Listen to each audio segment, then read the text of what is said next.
வாழ்த்துக்கள் சீமான் அவர்களே. நீங்க தோப்பீங்க அப்படின்னு எனக்கு ரொம்ப நல்லாவே தெரியும். ஆனா இவ்வளவு பிரம்மாண்டமா தோப்பீங்க அப்படின்னு நான் எதிர்பார்க்கல. நான் தான் இதுக்கு முன்னாடியே சொன்னேனே, என்னோட சாபம் உங்களை ஜெயிக்கவே விடாது அப்படின்னுட்டு. இன்னைக்கு எப்படி இருக்கு சீமான் அவர்களே? நல்லா குழுக்குழுன்னு இருக்கா?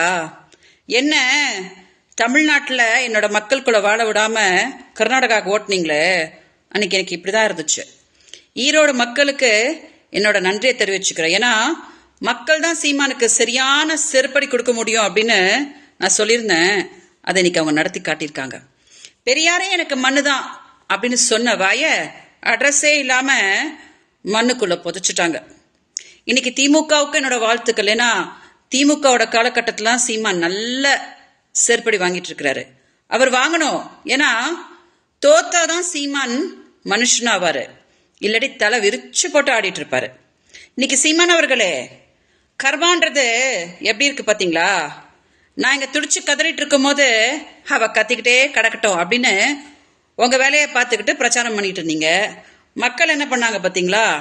அவனும் கத்திக்கிட்டே கிடக்கட்டும் அப்படின்னு சொல்லிட்டு உங்களை கண்டுக்காம போய் திமுகவுக்கு ஓட்டு போட்டு உங்களுக்கு நாமம் போட்டுட்டு போயிட்டாங்க. இன்னும் நிறைய தோல்விகளை நீங்க சந்திப்பீங்க சீமான் அவர்களே. ஏன்னா உங்களுக்கு தான் விஜயலட்சுமியவே பிடிக்காது. உங்களுக்கு வெற்றியும் கிடைக்காது, லக்ஷ்மியும் கிடைக்காது. ஓகேயா? மீடியா தயவு செஞ்சு இந்த வீடியோ டெலிகாஸ்ட் பண்ணுங்க. ஏன்னா என்னோட வாழ்த்துக்களை சீமான் உறுதியா பார்க்கணும்.